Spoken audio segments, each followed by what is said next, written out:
Hey guys, I wanted to show you a neat little trick I picked up on recently. This is just a standard little gateway laptop I've had for a long time. It's currently running Windows 7 Ultimate Edition. It's the 64-bit edition. Here, I'm gonna open up the computer properties real quick and show you something. So, Windows 7 Ultimate Edition is supposedly the most secure and feature-friendly version of Windows available right now. As you'll see here, it actually is Windows 7 Ultimate. There's nothing too special about the computer itself, but the Windows 7 Ultimate Edition is the real thing that I wanted to push here. Throughout the offensive security community, there are really only a few exploits available for this, but I just found something kind of interesting. What I have is just a... Here, let me go ahead and I'm going to reboot this. What I have is just a regular old 4 gig flash drive right here on this machine, and what I have installed on this is a Backtrack 5 R1. It's like a live CD of a Linux distribution. Now this could be any distribution whatsoever, it really doesn't matter. But the point is, essentially, I could walk into any computer with this flash drive and plug it in. So now that it's rebooting, I'm going to go ahead and boot into the boot menu. And I'm going to choose to boot to this USB hard drive. And here we go. And I'm going to choose just a standard default boot. And I'll let it run through its thing here.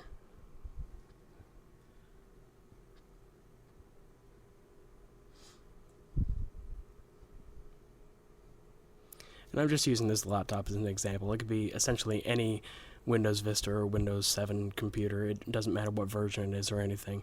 As far as Windows XP goes, it's really just a dead operating system on its own. I mean, there's so many exploits, there are too many to mention. But the interesting thing here is that this exploit actually works in Windows 7 Ultimate Edition. Essentially, I can take over this computer and have complete access of it.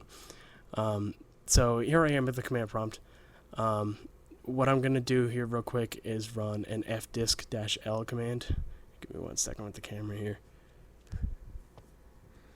Alright, so fdisk-l is actually going to show me the drives that I have installed on this computer. See, this dev/sdb here is the 4 gig partition that's just the flash drive itself. And this one up here, dev/sda, is a 500 gig partition, which is obviously the hard drive that's actually in the computer. Now, this largest partition here is dev/sda2. So what I'm going to do is I'm going to go to the mnt directory, and I'm going to create a directory called what was it? sda2. Okay. Now I'm going to mount that dev/sda2 directory. That drive into the mnt/sda2 directory that I just created. So now you'll see the directory, and if I go into it, here are all the files at the root of that drive, and then we can go to Windows/System32, and from here we can do essentially anything we want. There's all kinds of stuff we can do, but the interesting thing that I want to press on here is on a Windows 7 machine. At a login screen, you have the option to hold down the Windows key and hit the letter U to open up a little utility menu. It lets you change a couple options about how you're viewing the screen, like the text size and changing settings about sticky keys and things like that. Now that program itself is called utilman.exe, and it's in the System32 directory. So what I'm going to do is, just to be safe, I'm going to move this file to utilman.old. Now, the command prompt is in this same directory. So what I'm going to do is I'm going to copy the command prompt into where utilman.exe used to be, essentially replacing utilman with the command prompt. So now I can reboot the computer, and whenever I launch it back up into Windows 7, whenever I do any command that initializes that utilman.exe, it'll actually open up a command prompt.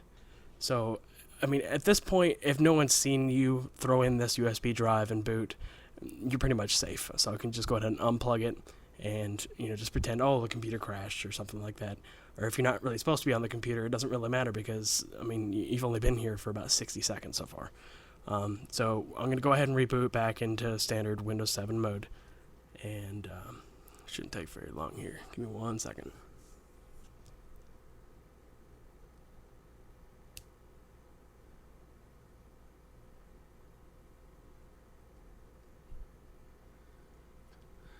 Okay, so here we are at the standard login screen. Now, I do have a password set here, so if this was anyone else's computer and you don't know the password, obviously it's not going to let you in.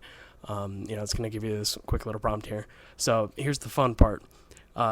Normally where you would hold down the Windows key and hit U and it would bring up the utility screen. Now if I do it, it's going to bring up the command prompt, obviously. So here we can do essentially anything. I mean, we have access to the computer.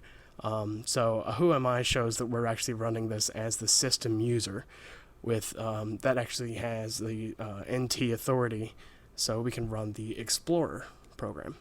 Now, because the system user itself is not a user that logs into the machine, we're going to be given the personalized settings menu.